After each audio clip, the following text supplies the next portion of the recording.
Hey, this is Scott, and today we're going to quickly go over the Feelworld Master MA5 monitor in a bit more detail.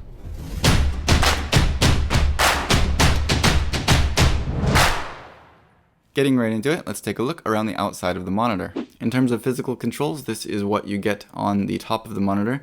You have the power button, up and down to navigate through the menu button itself, which will open and close the menu of course, but also will jump from a sub-menu back up into the top section of the menu, which we'll talk about again in just a minute.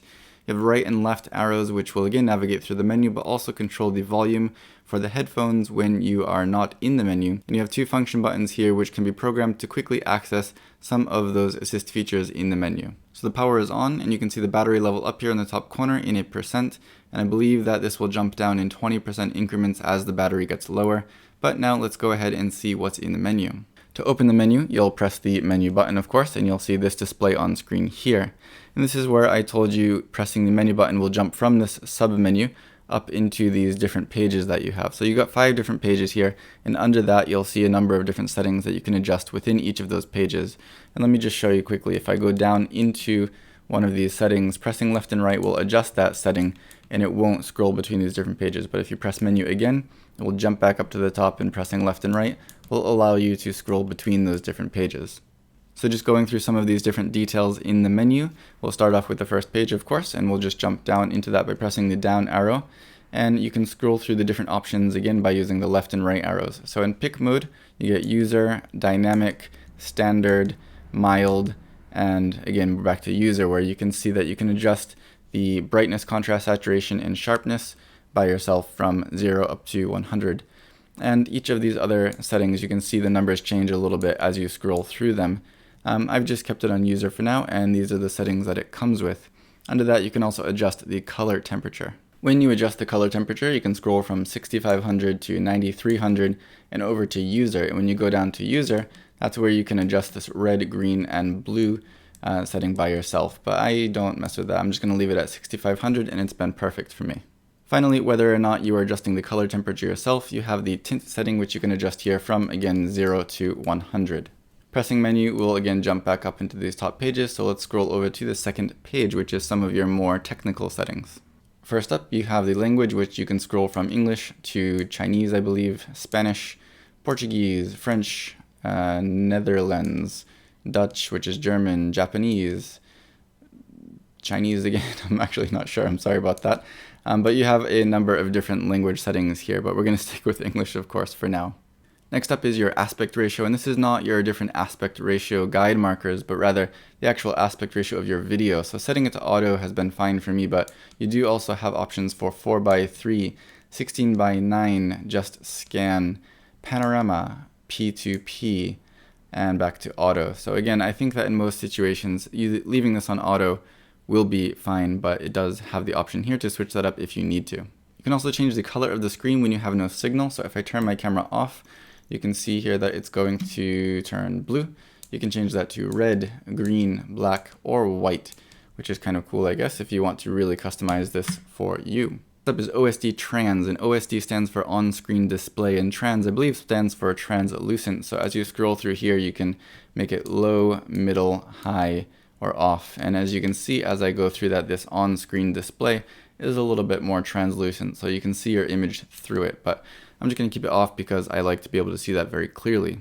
After that, you can also adjust the position of this on-screen display horizontally and vertically from 0 to 100. 50/50 is just going to keep it right in the middle. And OSD time is again the time that the on-screen display will stay on when it's inactive. So now it's at 30 seconds, and that will just mean that after 30 seconds of doing nothing, it will turn off automatically.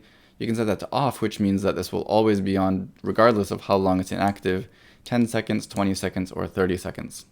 Next up, you have your backlight, which you can adjust from 0 to 100, and again, this will just adjust how bright your screen is. It's a very slow scrolling number, but I like to keep this on 100 because it doesn't really eat the battery too much, and it looks really, really nice. So let's just keep that on 100 for now and scroll down to the next one. Power on, you can switch from manual to auto, and that just means that either you manually have to push the button to turn the power on, or it will automatically power on when there's a signal to it. And then you have USB upgrade.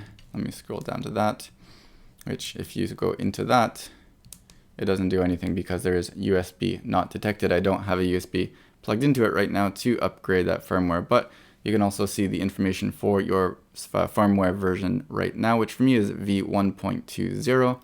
And then of course you do also have the option to reset all the settings in this monitor if you want to go back to the factory settings. Pressing menu to jump back up into these different pages and scrolling over to the next page, you have some of your kind of more custom display settings here. Some of them are now grayed out, but they will become active when you change some of the other settings. So let's go through this menu as well. The first one up that we can access right off the bat is zoom. You can change that to 4 times or 9 times or 16 times or off. And that allows you to really zoom into the image quite a bit if you want to use that to check focus or something like that. Next up is zoom mode. And if you scroll through that, you got mode 1 and all of those settings down below that become active. So you could control the zoom all, which is how much it's going to zoom, and the left and right and up and down zoom, so kind of where in the image it's going to zoom into. So you can control that for mode 1 and then mode 2 or off. So that's cool, kind of custom zoom modes that are built into here, and you can go in and customize them. For scan mode, you have underscan and overscan. Getting into the next page of the menu, this is where all of your main kind of assist features are going to live. Starting off with your center marker, you can simply turn that on and off. And let me just get out of the menu so you can see what that is. It's kind of dark, so it might be hard to see, but there's a little plus sign right in the middle of the screen here, and that's your center marker. Next option is safe frames, and that will give you your different frame markings for, your safe areas for text and image and stuff. So there's a number of them that you can scroll through. You have off 80%, 85%, 90%, 93%, 96%, and 2.35 to 1 ratio. And then you can turn them off, of course. Scrolling down after that, you got your 9 grid, and you can turn that on or off. I already have it set on my camera, so you can see those lines kind of overlap, and they're white, so easy to see.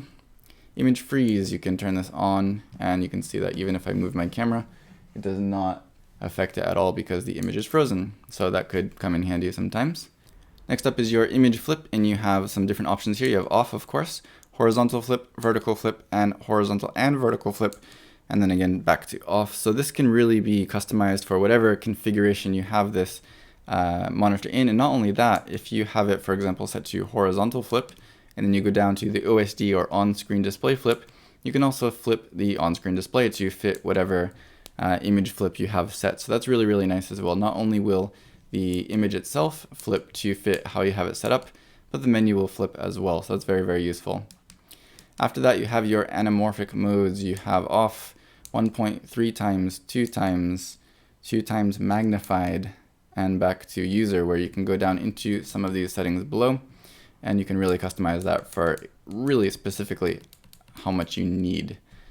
After that is your check field setting. You can turn that off onto mono, red, green, or blue, and then back to off. And under that, you have the things that I think a lot of people will be more interested in, things like your histogram, which you can see pops up in the corner here. Turn that on or off.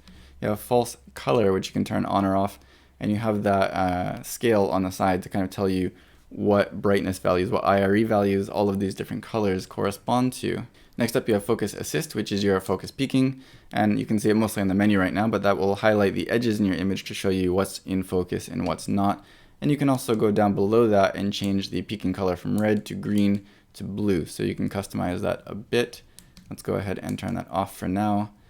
After that, you have your overexposure, which is basically your zebras. And if I turn that on, it's going to show you those zebra stripes at above whatever you have set for your exposure level. Right now it's set to 98 IRE, which is pretty bright. Let me just raise the exposure on my camera right now so you can see something that, there we go, as they come in here in that overexposed area, you can see those zebras to show you what's overexposed, and you can dial in your exposure according to that. So now nothing's overexposed. So under that, you have your embedded audio, and that will turn these audio meters on and off. So if you don't have those on your camera itself, they can be very useful. And these are color coded, so very, very easy to see when you have your audio at a good level or if it's peaking or anything like that. Very, very nice, clear audio meters on screen there. So you can just turn that on and off. In the last section of this sub-menu, you have your ratio marker settings. Now this is going to be for your different aspect ratio markers. You have 4:3, 13:9, 14:9, 15:9, 16:9, 1.85 to 1, and 2.35 to 1 back around to off. And then under that, you have a couple of different settings that you can really customize these markers with, which is really nice to have. The next one is the color, and you can see now they're white. You can change them to red, green, blue, or black, and then back to white. Under that, you can also modify the width of those lines. So you go from 1 all the way up to 7, which will change the thickness of those lines and how easy they are to see. So I'm going to leave it on 7 for now so you can see that, and go into the last option, which is modified mark. This is really, really nice as well because it treats how you have this outside of your ratio image. You can have it either at 0, which is completely translucent. You can see the image behind it, and all that is telling you your ratio settings is just these lines. Or you can scroll all the way up to 7, which is pure black. So sorry, 6. So you can see here that outside of those ratio markers is just pure black, and you can very clearly see this is where your image is going to be. Or you can dial it in, partially translucent. So if you want to still see what's outside of those lines, but have a very clear distinction between your kind of active ratio area and what is not going to be in your final video if you're shooting in this ratio, it's really nice to be able to dial that in very specifically. So I really like the way that that works. Going over to our final page here, this is where you're going to set your F1 and F2 function buttons. Out of the box, they come set to histogram and false colors. And just to show you quickly, if I push the F1 button, you can see the histogram turns on and off automatically, and false colors with the F2 button. So that's what those are going to do for you. You can quickly access whatever you have set there.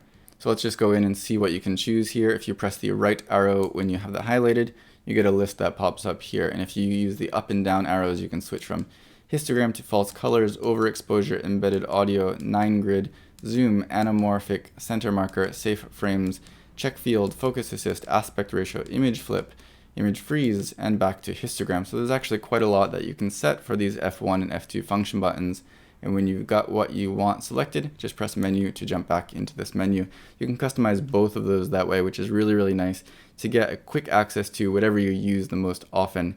And I think, for checking exposure, for example, things like the histogram or your false color are going to be very, very useful to have set for these different function buttons. But again, you can really customize them however you want. I think something like image flip could be very useful too.